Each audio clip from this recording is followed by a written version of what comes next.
Hello, my name is Jacob Jonesu and welcome to my channel. I am filming this the morning of September 4th, the same day it's gonna come out because I am f***ing lazy and got very behind on schedule. Today I'm bringing you another folklore video. If you want to see the first two, I'll link the playlist in the description. I'm going to be talking about the classic Japanese stonecutter story. The origin of the stonecutter story is somewhat unclear. The Dutch have records of the Japanese stonecutter story from as far back as the late 1800s, but it seems like the story goes as far back as the early 1800s as well, so it's not very clear about how it emerged. It actually resembles a lot of other classic folk stories, but this is a pretty good one, and it contains a pretty good moral to the story, one that I feel like we can all kind of relate to in this modern day and age. This story has a lot of different variation and nuance to it, and if you look it up, you'll find like a million different fucking tellings of it, but I am just going to compile the most common aspects of it and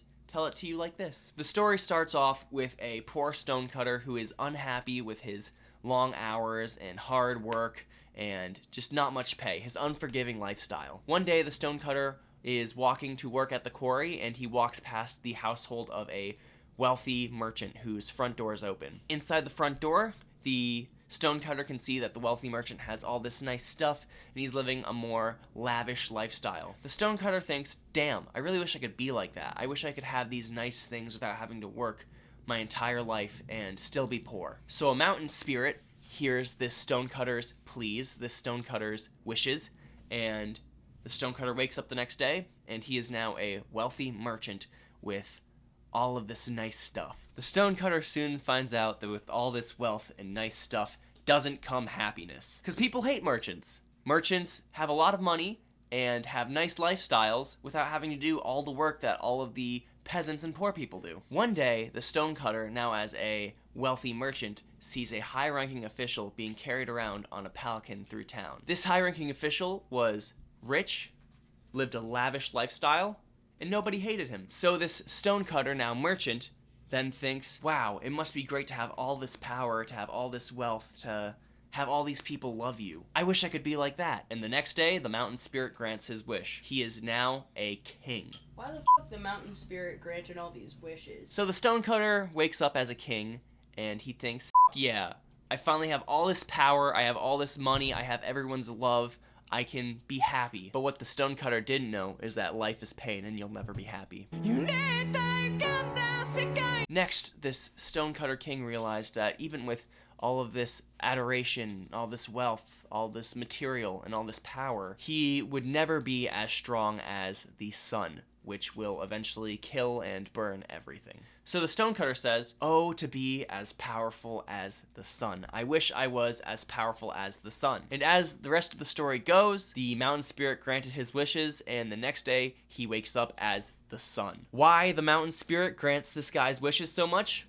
I have no clue. Now that the stonecutter was the sun, he was happy that he was the most powerful thing known to mankind. But as the sun, the stonecutter used his power too much. He burned up fields, he dried up rivers, and these dried up rivers then became cloud coverage, so the stonecutter couldn't even see the earth anymore. Then the stonecutter thought, oh, to be the clouds, to look down on all the people everywhere and to provide the rain that the world needs to heal. And I bet you wouldn't guess where this is going. The next day, the stonecutter wakes up and he is now the clouds, being able to rain down this evaporated water onto the land and save his people. Except he didn't save his people. He rained down too much and caused a bunch of floods and killed everyone. But the one thing he didn't kill with these floods was the strong and resolute mountains of the land. The stonecutter thought, oh, to be this mountain, this unmoving hunk of earth. The stonecutter wished he could become the mountain. The spirit then thought, okay, fuck it,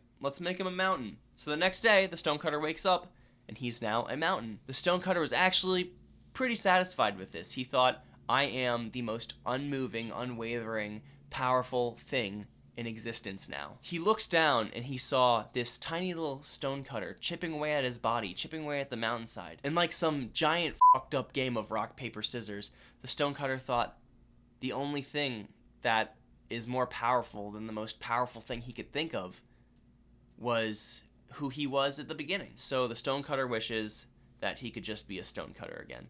And he wakes up and he is back to where he started. He is just a lowly stonecutter, working for a living, not living some lavish lifestyle, not having all the power in the world, just a stonecutter. And that's where the story ends. There are a bunch of other endings to the story where he stays a mountain, or he dies, or a bunch of other people die, but this is the most popular telling because it conveys the moral of the story really well. And that is to be careful what you wish for. You could have all of these nice things, all these riches, power, but that won't bring you happiness. Don't take for granted what you already have. That being said, I would have probably stopped at the king level so I could keep all the money, power, and adoration from my people, but, you know, to each their own. I personally believe money can and will buy happiness. And that concludes today's video.